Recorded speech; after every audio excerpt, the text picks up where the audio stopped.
क्या तुम्हें ये शो याद है? हाँ मुझे पता, थोड़ा धुंधला धुंधला याद आ रहा होगा। ये कहानी है 5 मंकी की टीम की और एक ऐसे विलन जो कि कभी ना मरने के साथ साथ लोगों के दिमाग में घुस के उनके इमोशन को कंट्रोल कर लेता है। और ये विलन सिर्फ एक शहर नहीं, प्लेनेट नहीं, बल्कि पूरी गैलेक्सी पे अपना कब्जा करना चाहता है। तो क्या मंकी टीम और उसका लीडर चीरो इसे रोक पाएगा? तो आराम से बैठ जाओ, हो सके तो कुछ खाने के लिए ले आओ, क्योंकि आज की इस वीडियो में मैं तुम्हें इस शो की एंटायर स्टोरी बताने वाला हूँ।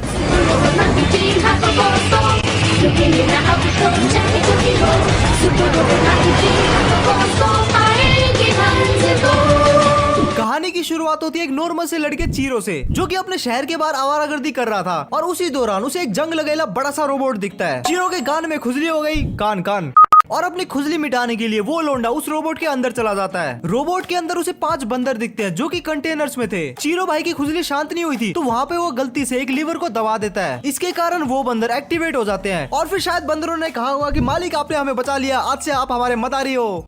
ये कोई आम बंदर नहीं थे, बल्कि साइबोर्ग मंकीज थे, जिन्हें इस गैलेक्सी की रक्षा करने के लिए बनाया गया था। अब इन्हें किसने बनाया वो तो हम स्टोरी में आगे जानेंगे, लेकिन वो जानने से पहले हम इस शो के कुछ इंपॉर्टेंट कैरेक्टर्स के बारे में जान लेते हैं। सबसे पहले चीरो, जो कि एक नॉर्मल ह्यूमन बीइंग है और काफी बहादुर और पैशनेट लड़का है, और इस मंकी टीम का वो लीडर भी है। इनिशियली चीरो के पास कोई भी सुपर पावर नहीं होती, लेकिन स्टोरी में आगे जाके चीरो का पावर अप होगा। और चीरो एंटायर रोबोट का पायलट है। ये चाहे तो पूरे रोबोट को अकेला ही चला सकता है, लेकिन बाकी मंकीज के साथ ये केस नहीं है। उसके बाद एंटोनियो, जो कि बहुत शांत, स्पिरिचुअल और इस टीम का सबसे अक्लमंद मेंबर है, और चीरो के अलावा ये टीम का सेकंड इन कमांड है। बात करें इसके पावर की तो सभी मंकीज की तरह ये मार्शल आर्ट्स में माहिर है। ये टेलीकिनेसिस कर सकता है, दीवारों के आर पार जा सकता है और मेंटल अटैक तक कर सकता है। एंटोनी रोबोट के टोर्सो यानी सेंट्रल कंट्रोल सिस्टम को ऑपरेट करता है। उसके बाद आता है हमारा स्पार्क्स, जो कि काफी गुस्सेल और एटीट्यूड वाला बंदा है। तुम इसे हटेला बोल सकते हो, क्योंकि लड़ाई करने के लिए सबसे आगे यही आदमी होता है। बात करें इसके पावर की तो सभी की तरह मार्शल आर्ट्स में तो ये माहिर है। इसके अलावा ये अपने हाथ से इलेक्ट्रिसिटी ब्लास्ट कर सकता है और लाइटिंग को शूट कर सकता है। ये राइट आर्म को कंट्रोल करता है। उसके बाद आती है नोवा, जो कि इस टीम की एक फीमेल मंकी है। नोवा काफी टफ और बोल्ड है और साथ के साथ काफी गुस्सेल भी है। नोवा की पावर है इसकी एक्सप्लोसिव स्ट्रेंथ, ये काफी ड्यूरेबल है और टीम में इसके पंचेस सबसे ज्यादा स्ट्रॉन्ग है। मार्शल आर्ट के साथ साथ ये शॉक वेव अटैक भी कर सकती है एंड ये रोबोट के लेफ्ट आर्म को कंट्रोल करती है। गिब्सन, जो कि काफी इंटेलिजेंट, लॉजिकल और साइंस माइंडेड मंकी है, ये हर मूव को एनालाइज करके चलता है। ये एक ड्रिलर टाइप के वेपन को यूज करता है एंड गिब्सन मेनली फाइट में टीम के पीछे रह के स्ट्रेटेजी के साथ फाइट करता है या फिर टीम की स्ट्रेटेजी को तय करता है। एंड ये रोबोट के राइट लेग को कंट्रोल या फिर हैंडल करता है। नेक्स्ट है ओटो, जो कि टीम का सबसे फनी और चाइल्डिश रोबोट है, लेकिन जब मशीन की बात आती है तब ये बंदा जीनियस है। ओटो मैकेनिकल जीनियस है, टीम के टेक या फिर रोबोट को रिपेयर करने का काम यही करता है। पावर में इसके पास एक चेनसो है। इसके अलावा इसके पास सुपर स्पीड और मार्शल आर्ट्स तो है ही, और ये रोबोट के लेफ्ट लेग को ऑपरेट करता है। और रही बात इस शो के मेन विलन की, तो उसके बारे में हम स्टोरी के साथ साथ ही जानेंगे। फर्स्ट एपिसोड की शुरुआत में हम देखते हैं कि चीरो और उसकी गैंग रोबोट की साफ सफाई कर रही होती है। तभी चीरो को 2 गुंडे लोग दिखते हैं, जो कि कबला नारी पे जुल्म कर रहे थे। अपना लोंडा वहाँ पे पहुंच जाता है और उन गुंडे लोगों को भगा देता है, और वहाँ पे उसे मिलती है जिनमे नाम की एक लड़की। और चीरो भाई गए काम से, भैया तो फंस गए बाबन की लड़की के प्यार में। और उसके बाद शुगाजुम शहर पे स्केलेटन किंग की स्केलेटन आर्मी अटैक कर देती है और अपने बंदर लोग मस्त उनसे लड़ रहे होते हैं, लेकिन अपना चीरो जिनमे को पटाने के लिए उनको अकेला ही पेल देता है और उसे और पटाने के लिए वो जिनमे को उसके रोबोट के अंदर लेके जाता है। लेकिन वहाँ उन्हें बाद में पता चलता है कि जिनमे का जो छोटा बंदर है वो रोबोट को हैक करने का ट्राई कर रहा था। चीरो और जिनमे में इस बात को लेकर बहस होती है, लेकिन बाद में रिवील होता है कि जिनमे एक्चुअल में एक साइबोर्ग है और वो छोटा बंदर स्केलेटन किंग के ऑर्डर से जिनमे को कंट्रोल कर लेता है। उसके बाद वो पूरे शहर में आतंक मचाता हुआ घूम रहा होता है और अपने लोंडों से भिड़ जाता है। फाइट के दौरान जिनमे अपना कंट्रोल वापस लेने का ट्राई करती है और लास्ट में वो उस छोटे बंदर के कंट्रोल से फ्री भी हो जाती है। और फाइट के लास्ट में जिनमे चीरो को बताती है कि उसे नहीं पता वो कौन है, कहाँ से आई है और उसको किसने बनाया है, और उसी चीज का पता लगाने के लिए अब वो जा रही है। और ऐसे अपना चीरो भाई की एक लोती मुश्किल से बनी हुई सेटिंग भी उसे छोड़ के चली जाती है।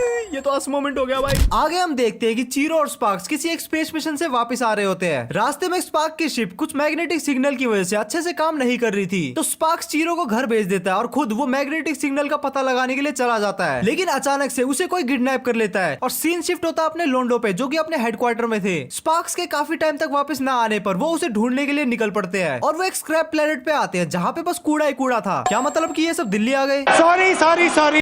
वहाँ उन्हें लॉर्ड हाकुजन नाम का एक कचरे का सेट मिलता है, जो कि बताता है कि वो भी एक जमाने में इंसान था, लेकिन वो अपने इंसानी शरीर से खुश नहीं था, तो उसने धीरे धीरे खुद को साइबोर्ग बना लिया और कचरा सेट बन के इस प्लेनेट पे कचरा जमा करता है। मंकी टीम को वहाँ पे कुछ तो गड़बड़ लगती है, तो वो स्पार्क्स को ढूंढने निकल पड़ते हैं और अपना चीरो कचरा सेट के साथ बात करता है। मंकी टीम को स्पार्क्स मिलता है, लेकिन वो देखते हैं कि बेचारा स्पार्क्स अब ठाकुर बन चुका है। साले कचरे सेट ने गरीब के दोनों हाथ ही निकाल दिए। उसने मेरे हाथ ले लिए, मेरे सुंदर हाथ, और मुझे ये हाथ दे दिए, शायद ये उसी के हाथ है।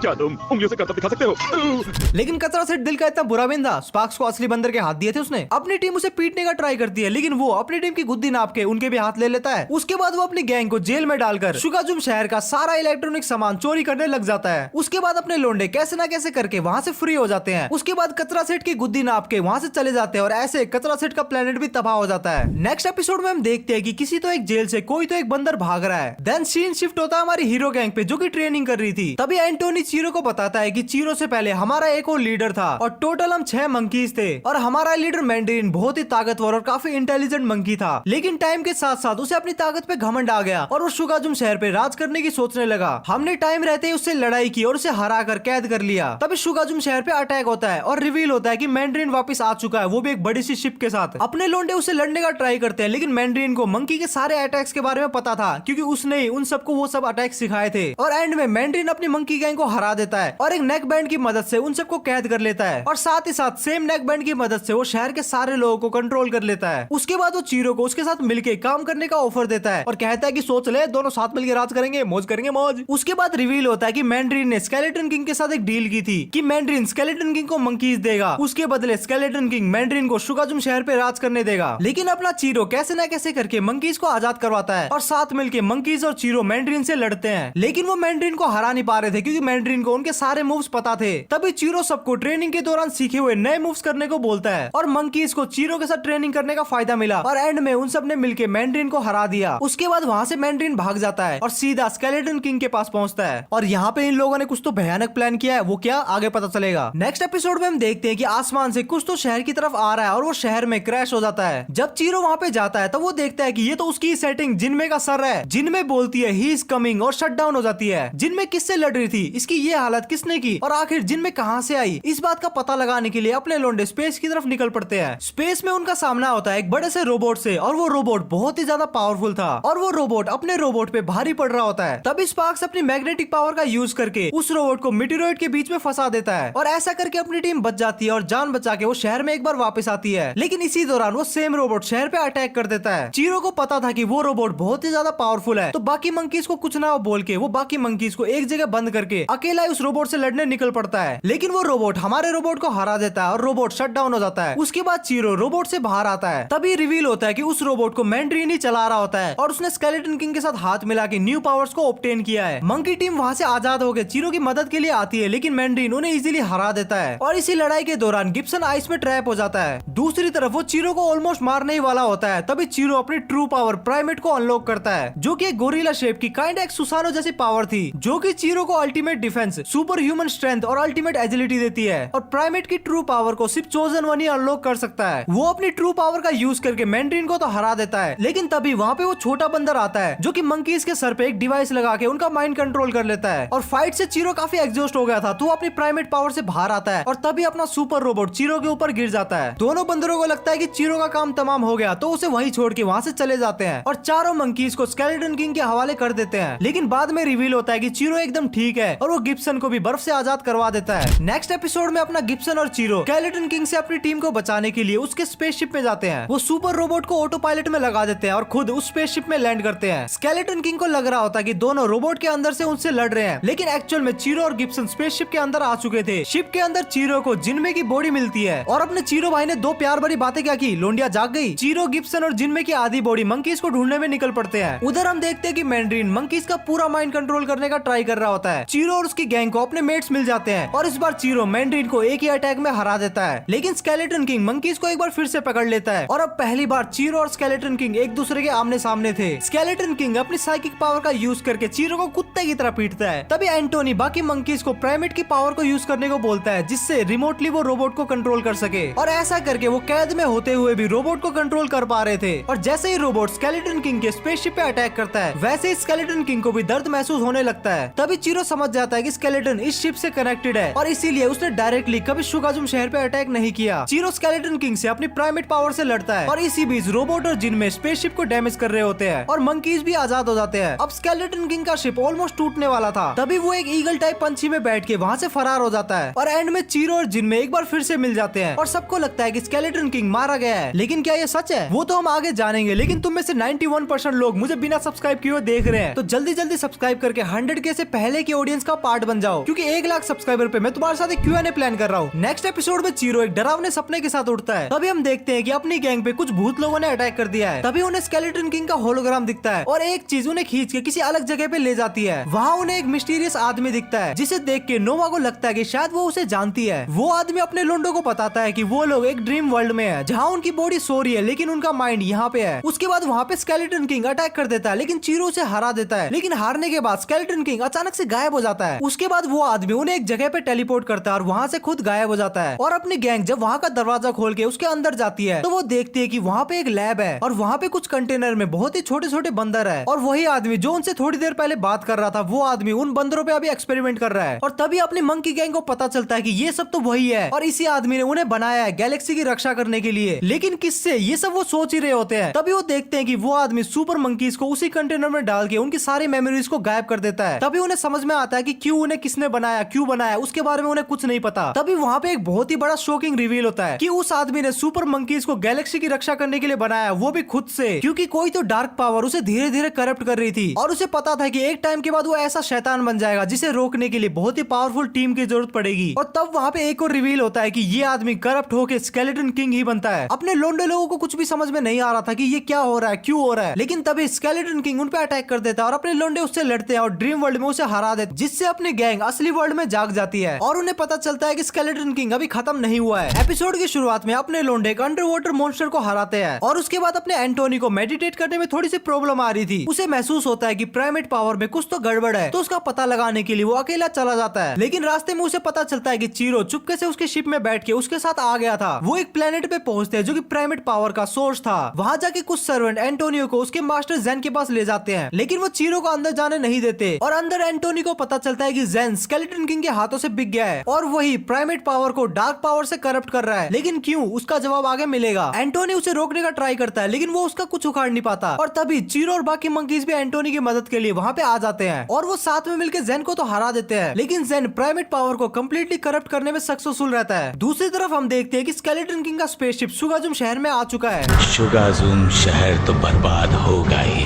उसके बाद सारा ब्रह्मांड बर्बाद हो जाएगा।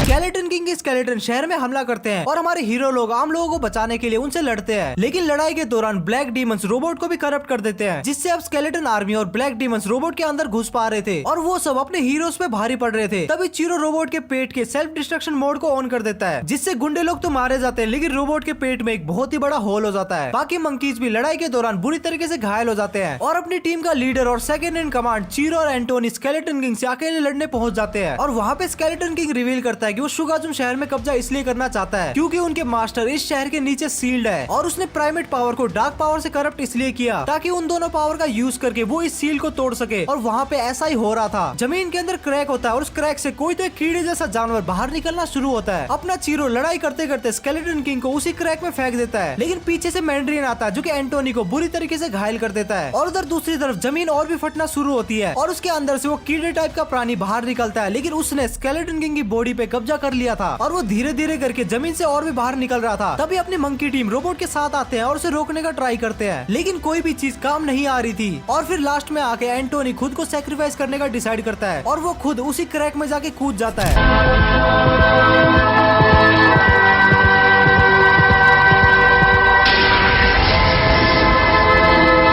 क्रैक के अंदर जाके वो प्राइमेट पावर का मैक्सिमम यूज करके उसे अंदर से खत्म करने का ट्राई करता है। इसके साथ साथ वो रोबोट और चीरो को भी पावर देता है। उसकी पावर से रोबोट तो खुद उठ के चलने लगता है, लेकिन चीरो आउट ऑफ कंट्रोल हो जाता है। चीरो आउट ऑफ कंट्रोल होकर एक मंकी में ट्रांसफॉर्म होना शुरू होता है और वो स्केलेटन किंग पे सीधा अटैक कर देता है। और उधर दूसरी तरफ रोबोट प्राइमेट पावर का यूज करके उस क्रैक को बंद कर रहा होता है और धीरे धीरे करके वो क्रैक बंद भी होता है, लेकिन वो कीड़ा आधा बाहर निकल चुका था। लेकिन फिर भी वो ऊपर की तरफ जा रहा होता है और एंड में आधा ही सही वो स्पेस की तरफ चला जाता है। अपनी मंकी टीम कम्प्लीटली हार चुकी थी। उनका सबसे बड़ा विलन अब रिवाइव हो चुका था। इसके साथ साथ उन्होंने अपने लीडर और सेकंड इन कमांड को खो दिया था। एंटोनी अब मारा जा चुका था और चीरो आउट ऑफ कंट्रोल होके वहां से चला गया। नेक्स्ट एपिसोड में हम देखते हैं कि चीरो कहीं तो जा रहा होता है और उधर दूसरी तरफ मंकी टीम और जिन में चीरो को ट्रैक करने का ट्राई कर रही होती है और लकीली उन्हें चीरो का एक सिग्नल भी मिलता है। इधर चीरो उसी जगह पे पहुंच जाता है जहाँ पे मंकी टीम को बनाया गया था और उसे स्क्रीन पे उसी आदमी का मैसेज दिख रहा था। वो बोलता है कि जल्दी ही डार्क वन उसे करप्ट कर देगा और वो खुद के शहर को बर्बाद कर देगा। करेगा। चीरो लैब से थोड़ा ऊपर जाता है और वहाँ उसे दिखता है कि वहाँ पे दूसरे मंकी के आर्मर्स थे। चीरो उस मंकी को असेंबल करता है लेकिन उसके अंदर बिल्कुल भी जान नहीं थी। तभी वहाँ पे मंकी टीम आ जाती है जो कि चीरो को समझाने का ट्राई करती है, लेकिन जंगली चीरो उनकी बात नहीं मानता और तभी वहाँ पे स्केलेटन किंग के गुंडे लोग अटैक कर देते हैं। वो लोग बाकी मंकीज को पकड़ लेते हैं और जैसे वो चीरो से उस मंकी को ले जाने वाले होते हैं तभी चीरो के अंदर से प्राइमेट एनर्जी निकलती है जो कि वो रोबोट मंकी एब्जॉर्ब कर लेता है। लेकिन इसके बावजूद भी वो रोबोट मंकी वैसे का वैसा ही था। उसके बाद हम देखते हैं कि वो गुंडे लोग अपने लोंडो को किडनैप करके कहीं पे ले जा रहे होते हैं और यहाँ पे हम देखते हैं कि अब चीरो एकदम नॉर्मल हो चुका है। और तभी रास्ते में एक रोबोट मंकी उन सभी गुंडे लोगों को हरा देता है और अपने लोंडो को बचा लेता है और हमें पता चलता है कि एंटोनी की कॉन्शियसनेस इस बॉडी में रिवाइव हो चुकी है। एंटोनी!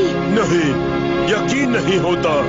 यकीन करो ऑटो, मैं आ गया हूँ और इस बार हमेशा के लिए। उसके बाद वहाँ पे उन्हें एक वेलिना नाम की लड़की मिलती है जो कि उन्हें बताती है कि एक जमाने में वो भी शुगाजुम शहर में ही रहा करती थी, लेकिन पावर की तलाश में वो स्केलेटन किंग के साथ मिल गई। और वो ये भी बताती है कि स्केलेटन किंग अभी भी जिंदा है जो कि अपने मास्टर के साथ मिलकर बाकी सारे प्लेनेट की पावर को अब्सॉर्ब कर रहा है और वो धीरे धीरे रीजनरेट भी हो रहा है। और वो कीड़ा जब तक नहीं रुकेगा जब तक वो यूनिवर्स के सारे प्लेनेट की लाइफ फोर्स यानी पावर को अब्सॉर्ब ना कर ले। उसके बाद अपनी गैंग वेलिना को मार पीट के भगा देते हैं और उन्हें रियलाइज होता है कि इस बार थ्रेट बहुत ही बड़ा है और अगर उन्हें उस गैलेक्सी को बचाना है तो उन्हें उस कीड़े जिसका नाम डार्क वन होता है उसे मारना ही पड़ेगा। तो वो जिनमे को शुगाजुम शहर की जिम्मेदारी देके स्पेस की तरफ निकल पड़ते हैं। इसके बाद अपने लोंडे इस कीड़े को पूरे यूनिवर्स में ढूंढते हैं, बहुत सारे विलन से भी लड़ते हैं लेकिन वो विलन स्टोरी में बिल्कुल भी रेलेवेंट नहीं है। लेकिन एक एडवेंचर के दौरान हमें पता चलता है कि रोबोट के पास खुद की एक कॉन्शियसनेस है लेकिन वो बहुत ही कम है और शायद हमें फ्यूचर में इसके बारे में और बताया जाए। अब चलते हैं सीधा मेन स्टोरी की तरफ। हम देखते हैं कि अपने लोंडो ने फाइनली डार्क वन को ढूंढ लिया है और वो उसे एक ही बार में खत्म करने का प्लान बनाते हैं क्योंकि उन्हें पता था कि अगर इसका एक भी पार्ट रहा तो ये फिर से रीजनरेट कर लेगा। तो वो उसको पूरी तरीके से खत्म करने के लिए उसकी बॉडी पे बॉम्ब लगा देते हैं और जैसे ही वो फोड़ने वाले थे वो देखते हैं कि कीड़े पे एक शिप क्रैश हुआ है और वहाँ पे कुछ लोग भी थे। तो अपने लोंडे पहले उन्हें बचाने का फैसला करते हैं, लेकिन जब अपने लोंडे वहाँ पहुँचते हैं तो वो देखते हैं कि वो लोग ऑलरेडी करप्ट हो चुके हैं और वो अपने लोंडो पे अटैक करना शुरू करते हैं। अपनी गैंग उन्हें हरा देती है लेकिन इसके चक्कर में डार्क वन अपने लोंडो को नोटिस कर लेता है और वो एक पोर्टल खोलता है और वहाँ से कहीं दूर जाने की कोशिश करता है और इसी दौरान अपनी नोवा उस पोर्टल के एक पार्ट में गिर जाती है और अपना रोबोट और बाकी के लोंडे दूसरे पार्ट में गिर जाते हैं और अपने लोंडे एक मिस्टीरियस सी जगह में पहुंच जाते हैं जहाँ पे उनके दर्शन साक्षात भगवान से होते हैं। वो खुद को part of the all thing बताता है और वो उन्हें बताता है कि तुम लोग यहाँ पे बिलोंग नहीं करते तो तुम लोग वापस चले जाओ। लेकिन यहाँ पे हैरानी की बात ये थी कि वो part of the all thing अपनी गैंग से बात नहीं कर रहा था बल्कि वो रोबोट से बात कर रहा था। अपनी गैंग उनसे नोवा के बारे में पूछते हैं और वो ऑल थिंग उन्हें ये कह के वापस भेज देता है कि नोवा अब उसे अच्छी लगने लगी है। उसके बाद अपनी हीरो गैंग खुद को डार्क वन के ऊपर ही पाते हैं जहाँ पे उनकी लड़ाई स्केलेटन किंग से होती है। अपने लोंडे उसे हरा देते हैं और कीड़े के हर पार्ट में दोबारा से बॉम्ब को लगा देते हैं, लेकिन तभी वो कीड़ा रोबोट के साथ साथ अपनी पूरी गैंग को भी खा जाता है। उसके बाद हम चीरो को कीड़े के अंदर देखते हैं जिसके ऊपर मैंड्रीन और स्केलेटन किंग अटैक कर देते हैं, लेकिन चीरो को नोवा बचा लेती है। लेकिन पता नहीं क्यों अब वो हद से ज्यादा बड़ी हो चुकी थी और जब चीरो उससे पूछता है कि तू कहाँ थी तो वो कोई भी सीधा आंसर नहीं देती। वो कहती है कि उसने इस यूनिवर्स के स्टार्टिंग से लेकर एंड सब कुछ ही देख लिया है और उसे दी ऑल थिंग ने उनकी हेल्प करने के लिए भेजा है। और फिर हम लोग देखते हैं कि वो कीड़ा पूरी गैलेक्सी को टाप के अर्थ पे अटैक करने की सोच रहा है और फाइनली इस शो में अपने अर्थ का कैमियो हो जाता है। और तुम्हें पता ही होगा या फिर मैं बताना भूल गया कि शुगाजुम शहर और किसी प्लेनेट पे है ना कि अर्थ पे। उधर कीड़े के अंदर अपनी गैंग एक दूसरे को ढूंढ लेती है और इस बार नोवा भी वापस नॉर्मल साइज में हो जाती है। स्केलेटन किंग और मैंड्रीन रोबोट के अंदर आते हैं जो कि अपनी हीरो गैंग पे भारी पड़ रहे होते हैं। तभी अपना रोबोट खुद का सीना फाड़ के अंदर से स्केलेटन किंग और मैंड्रीन को पकड़ लेता है। उधर दूसरी तरफ हम देखते हैं कि एंटोनी अकेला ही डार्क वन से लड़ रहा होता है। तभी एंटोनी अपना सारा जोर लगा के स्केलेटन किंग के सर को डार्क वन से अलग कर देता है। तभी वो कीड़ा अपनी बीम अर्थ की तरफ छोड़ता है और अपने लोंडे एंड मोमेंट पे उसके पेट से बाहर निकलते हैं और वो बॉम्ब को एक्टिवेट कर देते हैं जिससे वो कीड़ा पूरी तरीके से फट जाता है और ऐसे अपने लोंडे अर्थ के साथ साथ पूरी गैलेक्सी को बचा लेते हैं। आगे की स्टोरी में वेलेना स्केलेटन किंग को रिवाइव कर देती है और वो पहले से भी ज्यादा ताकतवर बन के आया था और अपने हीरो गैंग में न्यू मेंबर्स भी शामिल होते हैं, लेकिन इसका कोई फायदा नहीं है। क्या हुई? क्योंकि इस शो को इसके बाद ही लो टीआरपी की वजह से डिसकंटिन्यू कर दिया गया था और इसके आगे की स्टोरी तो शायद इसके राइटर्स को ही पता होगी, लेकिन ये शो जितना भी टेलीकास्ट हुआ इसको एक परफेक्ट एंडिंग मिली है तो हम ज्यादा कंप्लेन नहीं कर सकते। इसके अलावा तुम्हें ये वीडियो कैसी लगी मुझे कमेंट सेक्शन में बता देना और नेक्स्ट वीडियो किस पर चाहिए वो भी बता देना। इसके अलावा अगर तुम वीडियो को यहाँ तक देख रहे हो इसका मतलब तुम्हें वीडियो डेफिनेटली पसंद आ गया है। अगर ऐसा है तो लाइक करने में कोई भी कंजूसी मत छोड़ना और अगर तुम्हें इदातन जम की एंटायर स्टोरी देखनी है तो लेफ्ट वाली वीडियो देख लेना और राइट पे भी एक वीडियो आ रही होगी उसको भी चेक जरूर से कर लेना। मैं मिलता हूँ तुम लोगों से नेक्स्ट वीडियो में, तब तक के लिए बाय।